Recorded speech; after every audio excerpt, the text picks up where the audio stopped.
என்று சொன்னவரே இதயம் தாரும், மன்னிக்கும் இதயம் தாரும், மன்னிக்கும் இதயம் தாரும், மன்னிப்பு என்று சொன்னவரே மன்னிக்கும் இதயம் தாரும். அன்புள்ள தகப்பனே, உம்மை துதிக்கிறோம், உம்மை புகழ்கிறோம், உம்மை போற்றுகிறோம், உம்மை வணங்குகிறோம் சுவாமி. ஏசப்பா, நீர் சிலுவையில் கூறின இந்த 7 வார்த்தைகளை குறித்து தியானிக்க அந்த இடத்துக்கு ஏசப்பா நாங்க கடந்து வந்திருக்கிறோம் ராஜா. ஒவ்வொரு உள்ளத்தையும் நீர் தொடுவீராக ராஜா. பேசுகிற எங்களை நீர் மறைத்து நீர் வெளிப்படுகிறாங்க. இயேசுவின் நாமத்தை ஜெபிக்கிறோம் நல்ல பிள்ளைகள்.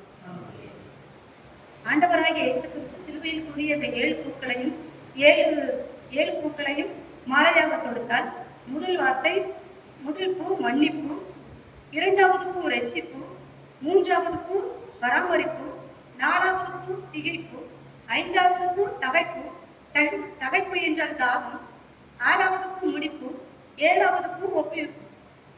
இதில் முதல் வார்த்தையும் 4வது வார்த்தையும் 7வது வார்த்தையும் பிதாவிடத்தில் பேசப்பட்டவையாகவே காணப்படுகிறது. முதல் வார்த்தையும் 7வது வார்த்தையும் ஜெபத்திலே தொடங்கி ஜெபத்திலே முடிக்கிறார். இந்த வார்த்தை சிலுவை வார்த்தைகள் 2000 ஆண்டுகளுக்கு முன்னாடி ஆண்டவர் கூறியிருந்தாலும் இன்றும் அர்த்தமுள்ளதாகவே காணப்படுகிறது. நாம் இந்த உலகத்தில் வாழும் போது மனிதர்கள் எவ்வளவுதான் வார்த்தைகளை பேசினாலும் மதிக்கும் தருவாயில் பேசுகிற வார்த்தையே மிகவும் மதிப்புள்ளதாக காணப்படுகிறது.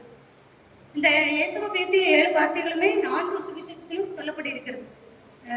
யூதர்கள் காலத்துல அவங்களுக்கு யூதர்கள் காலத்துல இவர் ரோம பேரரசர் அரசாட்சி செய்யும் போது அவர்கள் அந்த காலத்துல பெரிய தண்டனை கொடுப்பாங்களாம் தவறு செய்பவர்களுக்கு. அந்த தண்டனை என்ன தண்டனைன்னா அந்த சிலுவை மரம். இந்த சிலுவை மரத்துல எப்படி என்னன்னா அவங்க மேல இருக்கிறவங்க கீழே துன்பப்படுத்துகிறவர்களை நோக்கி ஒரு கோபங்கள் சாபங்கள் அந்த திட்டுற வார்த்தைகளை தான் பேசுவது உண்டு. ஆனால் நம்முடைய ஆண்டவராகிய இயேசு கிறிஸ்துவோ எவரும் எழுப்பாத வார்த்தைகளை பேசுகிறார். வாசியுங்கள், லூக்கா 23ஆம் அதிகாரம் 34ஆம் வசனம்.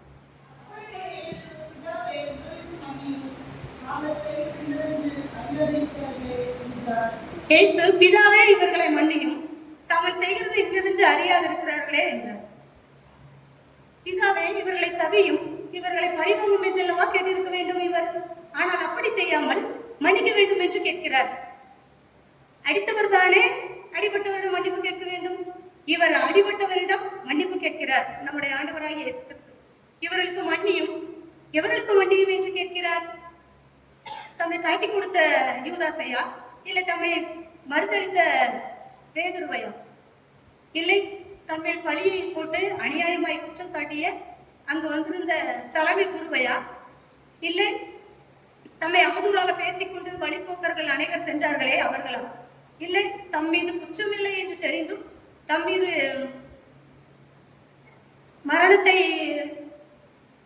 சிலுவை மரணத்துக்கு ஒப்பு கொடுத்தாரே அந்த பிலாத்துவையா, இவர் அனைவரையும் குறித்துதான் இவர் பேசியிருப்பார். மொத்தத்தில் அவரை எதிர்த்து நின்றவர்கள் அனைவரையும் தம் கண் முன்னாலேயே நிற்க அவர்களை அவர் மன்னிக்கும்படியாக பிதாவிடம் கேட்பதை நம்ம பார்க்கும்போது அவருடைய அன்பின் ஆழத்தையும் அகலத்தையும் நீளத்தையும் நம்மால் அறிய முடிகிறது. ஒருவர் பின்னால் நாம் நடந்து சென்று கொண்டிருக்கிறோம் என்று வைத்துக் கொள்ளுங்கள். நாம் முன்னால் நடந்து கொண்டிருப்பவரை நாம் மிதித்து விடுகிறோம். அப்போ அவர் திரும்பி பார்க்கும்போது சாரிப்பா அப்படின்னு கேட்போம். இது ஒரு சாதாரண மன்னிப்பு. ஆனால் ஒருவர் நம்மை தவறாக பேசி விடுகிறார். நாம் அவர் மேல என்ன செய்கிறோம்? மனஸ்தாபமாகவே இருக்கிறோம். அவரை நாம் தெருவில் பார்க்கும் போது என்ன செய்கிறோம்? வாயில் வந்தபடி நாம் திட்டி விடுகிறோம். ஆனால் நம்முடைய ஆண்டவர் அந்த நேரம் நம்மை மன்னிக்க சொன்னால் நாம் மன்னிக்க முடியுமா? நம்மளால என்ன செய்ய முடியாது? மன்னிக்கவே முடியாது. ஆனா ஏசப்பா என்ன செஞ்சாங்க? ஆண்டவர் நம்முடைய முன்னாலே ஆன் த ஸ்பாட்லே நம்ம எல்லாரையும் என்ன செஞ்சாங்க? ஏசப்பா அவங்க வந்திருந்த எல்லாரையும் மன்னிச்சாங்க.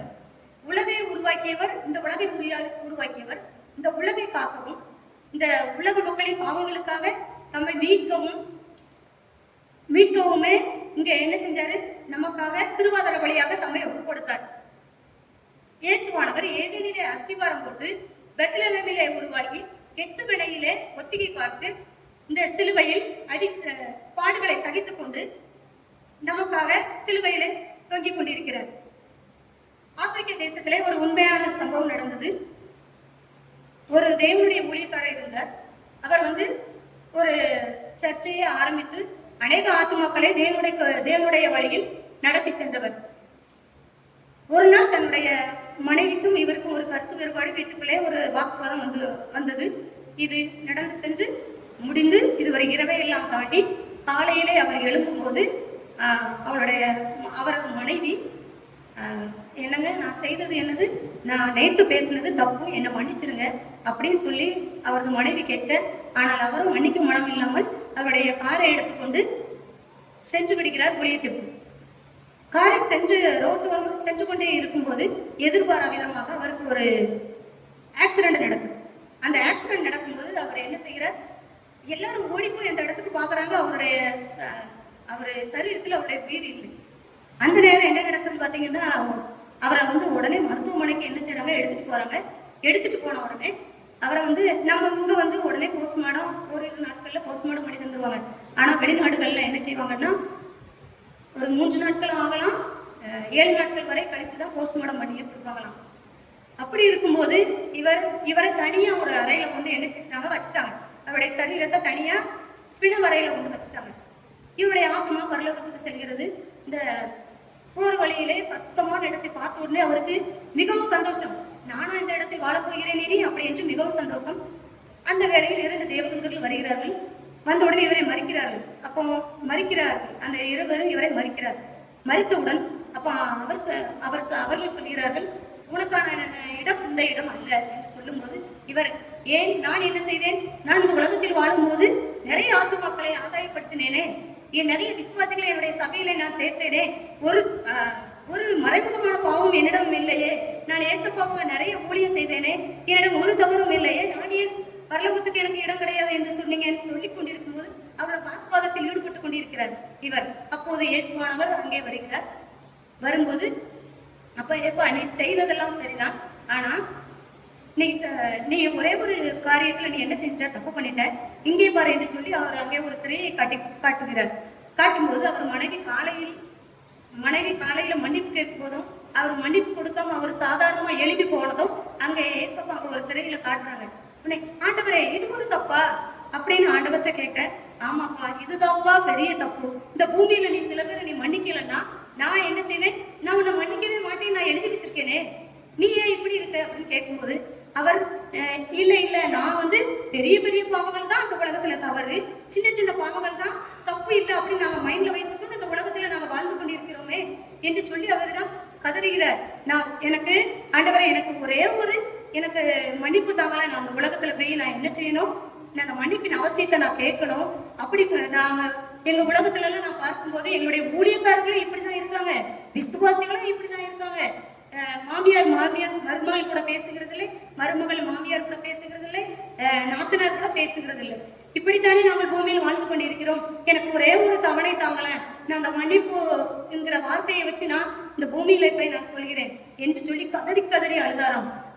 இந்த நேரம் பூமியில என்ன நடந்தது தெரியுமா, அவரை வந்து போஸ்ட்மார்டமே பண்ண முடியவில்லை. ஏனென்றால் அவர் போஸ்ட்மார்டம் பண்ண போறவங்க அந்த ரூம்ல போனாலே ஒரு பயம், அந்த ரூம்ல இருந்து ஏதோ சத்தம் வந்து கொண்டே இருக்கணும். இவர் கிட்டே போறது, அவர் சத்தம் வந்த உடனே அவர் பயந்து திரும்பி வந்து விடுவது, இப்படித்தான் நடந்து கொண்டிருந்தது.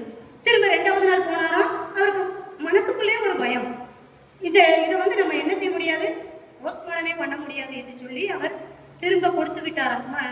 என்னால போஸ்ட்மார்டமே பண்ண முடியாது, இதை அடக்க பண்ணுங்கள் என்று சொல்லி அந்த சரீரத்தை கொடுத்து விட்டார். ஆலயத்தின் முன் இருந்து அடக்காரதனை நடைபெற்றுக் கொண்டிருக்கிறது. நடைபெற்ற நேரம் பாட்டு படித்துக் கொண்டிருக்கிறார்கள் எல்லாரும். அப்போ அவருடைய சரீரம் அவரை திடீர்னு எழுப்பி அமர்ந்து எழுப்பி உட்கார்ந்திருந்தாராம். இது நான் கதையாக சொல்லவில்லை, இது உண்மையாக நடந்த சம்பவம், வீடியோ ஆதாரம் கூட இருக்கிறது. அவர் எழுப்பி உட்கார்ந்து அதுல இருந்த எல்லாரையும் பார்த்து சொன்னாராம், எல்லாரையும் நீங்க என்ன செஞ்சிருங்க, மன்னிச்சிருங்க, இப்பவே மன்னிச்சிருங்க, நீங்க பரலோகத்துக்கு என்ன செய்ய முடியாது, போகவே முடியாது என்று சொன்னாராம். நாமும் இந்த உலகத்தில் வாழ்ந்து கொண்டிருக்கிறோம். நிறைய நேரங்கள்ல நம்ம பேசுறவங்கள நம்மளால மன்னிக்கவே முடியல. நம்ம திரும்ப நம்ம மன்னிப்பின் சத்தம் வந்து நிறைய சர்ச்சில் நீங்க பேசுறத கேட்குறீங்க, ஆனா நம்மளால அதை செயல்படுத்தவே முடியல. ஆண்டவர் வந்து நம்ம வந்து என்ன செய்யறோம், இயேசுவா சிலுவையில் அறையப்பட்ட காலங்களை வந்து 40 நாட்களா வருஷம் நம்ம தியானிக்கிறோம். இதை வந்து 40 நாட்கள் நாட்கள், ஒரு லெந்து நாட்கள் நம்ம கறி சாப்பிட மாட்டோம், நம்ம வந்து மீன் சாப்பிட மாட்டேன், நான் பூ வைக்க மாட்டேன் அப்படின்னு சொல்லி நம்ம என்ன செய்யறோம், தீர்மானம் பண்றோம். ஆனா இயேசுக்கு வந்து அதை விரும்பல. நீ கறி சாப்பிடலையா, உனக்கு தான் அது செலவு கம்மி. நீ பூ வைக்கலையா, நான் அதுக்காக நான் ரத்தம் சிந்தலை. நீ கறி சாப்பிடல, நீ பூ வைக்கிறதுக்காக நான் ரத்தமே சிந்தலை. நீ மனம் திரும்பணுங்கிற ஒரே காரணத்துக்காக தான் நான் இந்த உலகத்துல நான் ரத்தத்தை சிந்திட்டு நான் மேல செஞ்சேனே தவிர நான் நீ கறி சாப்பிடக்கூடாது யாருமே நான் சொல்லலை. நீ 40 நாள் கல்யாணம் முடிக்க மாட்டேன், கல்யாணமே வைக்க மாட்டேன்னு நம்ம ஒரு பாரம்பரியமாகவே அதை செய்து கொண்டு வருகிறோம். ஆனா தேவனுக்கு பிடித்தமான காரியம் அது இல்லை. தேவன் படைத்தது எல்லாமே நல்ல நாட்கள் தான். அடுத்ததான் நம்ம பார்த்தோம்னா, இரண்டாவது காரியம் வந்து இயேசுப்பா வந்து அறியாது இருக்கிறார்களே என்று கூறுகிறார். உண்மையிலேயே இயேசுவை சிலுவையில் அறைந்தவர்கள் அறியாமல செய்தார்கள்? இல்லை. அவருடனே நடந்து, அவருடனே உண்டு, அவருடனே உறங்கி, அவருடைய உபதேசத்தை கேட்ட யூதாசா அறியாமல் செய்தான்? இல்லை. தீர்க்கதரிசிகளின் மொழிகளை எல்லாம் ஆராய்ந்து வேதத்திலே நிபுணர்களை விளங்கிய வேதபாரர்களை அறியாமல் செய்தார்கள்? அப்படி இல்லை. சட்டத்திட்டங்களை ரோம பேரரசின் சட்டத்திட்டங்களை எல்லாம் நன்றாக ஆராய்ந்து, எல்லாமே தெரியும் அவருக்கு. யாருக்கு? பிலாத்துவுக்கு தெரிந்தும் அவர் என்ன செய்தார்? தேவனை கவர்னர் பிலாத்து அவரை என்ன செய்தார்? சட்டத்துக்கு மாறாக தீர்ப்பு செய்த கவர்னர் பிலாத்து அறியாமலா செய்தார்? இல்லை. தேவனுக்கும் பூமிக்கும் நடுவாக நின்று மக்களுக்கும் இடையில் நின்று பணிபுரிகிற பிரதான ஆசிரியர் அறியாமலா செய்தான்? இல்லை. ஒரு கோணத்தில் பார்த்தால் அவர்கள் அறியாமல் தான் செய்தார்கள். காரணம், இப்பிரபஞ்சத்தின் அதிபதியாகிய சாத்தான் என்ன செய்திருந்தால், அவருடைய கண்களையும் அவருடைய சிந்தனைகளையும் அவருடைய எண்ணங்களையும் அவருடைய ஞானத்தையும் குருட்டாட்டம் பிடிக்க வைத்து விட்டான். ஆனால் மற்றொரு கோணத்தில் நாம் பார்த்தால், அவர்கள் அறிந்து செய்த துணிகரமான செய்த காரியத்தை அவர் அன்பின் கண்ணோட்டத்துடன் அறியாமல் செய்த தவறாகவே அவர் காண்கிறார். அதற்கு காரணம் என்ன தெரியுமா? அவர் முன்னாடி நின்று பகைவரை அவர்கள் பார்க்கவில்லை. அவர் தம்மோடு உறவாடி கொண்டிருக்கிற பிதாவை அவர் நோக்கி பார்த்தார். நமக்கு நம்ம என்ன செய்யறோம்? நமக்கு தீமை செய்தவர்களையே நம்ம முன்னாடி பார்த்துட்டே இருக்கோம். நம்ம இயேசுவை நம்ம முன்னாடி நம்ம பார்க்கறதே இல்லை. நம்ம பிதாவை முன்னே வைத்து பார்க்க நம்ம மறந்து விடுகிறோம். இயேசுவின் வழி வந்து, மன்னிப்பின் வழி வந்து, நம்ம சேவனை குறித்து நம்ம பார்க்கும்போது அப்போஸ்தலர் 7ஆம் அதிகாரம் 60ஆம் வசனத்தை வாசியுங்கள்.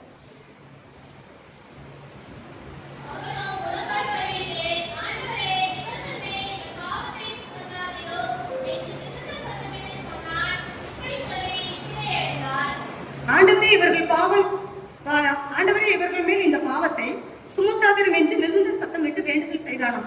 இந்த வேண்டுதல், அவரை கல்ல வச்சு கொஞ்சம் பகைவதற்காக அவன் வேண்டுதல் செய்தான். இந்த வேண்டுதலின் மன்னிப்பின் சத்தம் தான் இந்த சவுலை என்ன செய்ய வைத்தது? தமஸ்குவுக்கு போக வழி வைத்தது. இங்கே சட்டமும் சமுதாயமும் மாற்ற முடியாத இந்த சவுலை இந்த மன்னிப்பின் வழி இவரை மாற்றிவிட்டது. ஒரிசா மாநிலத்திலே எல்லாரும் கேள்விப்பட்ட இந்த மிஷினரி சம்பவம் எல்லாருக்கும் தெரியும். ஒரிசா மாநிலத்துல கியூஞ்சர் மாவட்டத்துல இந்த கிரகம் ஸ்டெயின்ஸ் நமக்கு தெரியும். அவர் வந்து ஊழியத்துக்கு போயிட்டு வரும்போது இரவாகி விட்டதால் அவருடைய மகன்கள் 2 மகன்களை மட்டும்தான் கூட்டி சென்றார் அவர். இந்த கிரகம் ஸ்டெயின்ஸும் இவரும் நேரம் ஆயிட்டதுனால ரொம்ப குளிர் அதிகமாயிட்டு. இந்த குளிர் அதிகமானதுனால இவரு தன்னுடைய பசங்க 2 பேரும் என்ன செஞ்சுட்டான்? இந்த காருக்குள்ளே படுத்து தூங்குவோன்னு 2 பேரும் காருக்குள்ள அந்த அவங்க அப்பாவை கிரகம் ஸ்டெயின்ஸ் என்ன செஞ்சாரு? கெட்டி பிடிச்சு அவங்க என்ன செஞ்சுட்டாங்க? அந்த காருக்குள்ள படுத்துக்கிட்டாங்க. காருக்குள்ள படுக்கும் போது கொஞ்ச நேரத்துல என்ன செஞ்சாங்கன்னா, அவருடைய மத வெறியர்கள், எதிரிகள் என்ன செஞ்சாங்கன்னா, ஒரு 50 பேர் வந்து அவரை என்ன செஞ்சுட்டாங்க? தீப்பந்தத்தை கொண்டு வந்து உள்ளே இருக்க பச்சில குழந்தைகள் என்று மாறாமல் அவங்க என்ன செஞ்சுட்டாங்கன்னா தீ குளிச்சுட்டாங்க. பக்கத்துல இருந்த வீட்டுல உள்ள வீட்டெல்லாம் கூட்டிட்டாங்க. வெளியில அப்படிலாம் போட்டிருக்கு. வெளியில உள்ள வீட்டுல எல்லாம் ஏன்னா யாருமே வந்து காப்பாற்றக்கூடாது. இவங்க வந்து என்ன செஞ்சாலும் டெத் ஆயிரும். இவங்களுக்கு ஏமே ஆகட்டும். அப்ப அப்படி செய்யும் போது இவர் என்ன செய்தார்? வெளியே வர முடியுது. கதவை திறந்து அவங்களால வெளியே வந்து 2 பிள்ளைகள் கூட அவரால் காப்பாற்ற முடியாம போயிட்டு. இது இந்த 30 ஆண்டுகளா இயேசுவின் அன்பினால ஏராளமான பொதுநல சேவையோடு, அதாவது அவர் வந்து தொழில்நோயாளிகள் இதை பார்க்கிற இந்த பராமரிப்பு மையத்தை அவர் வச்சிருந்தாருன்னு சொன்னாங்க. வச்சிருக்காரு, இன்னமும் இருக்குது.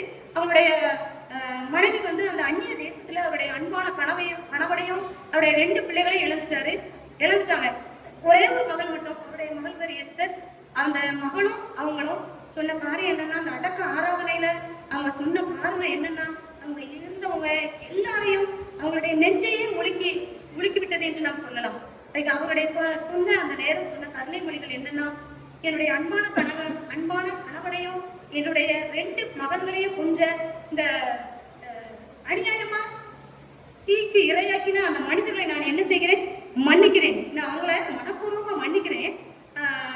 என்னுடைய கணவர் விட்டு சென்ற பணியை நான் தொடர்ந்து செய்யவே நான் என்ன செய்கிறேன், ஆசைப்படுகிறேன் என்று சொல்லி, அதுக்கப்புறம் இது தேவனுடைய சித்தம். நான் என்ன கிறிஸ்துவின் ராஜ்யத்துல நான் என்ன செய்றேன், அவங்க 3வரையும் தேவனுடைய வருகையில நான் அவங்களை என்ன செய்வேன், நான் சந்திப்பேன் என்று சொல்லி அவர் சொல்கிறார். கிறிஸ்துவின் அன்பு இவரை நெருக்கி ஏவனதுனால இவரு மன்னிப்பின் சாட்சியாய் விளங்குறத நம்ம பார்க்க முடியும்.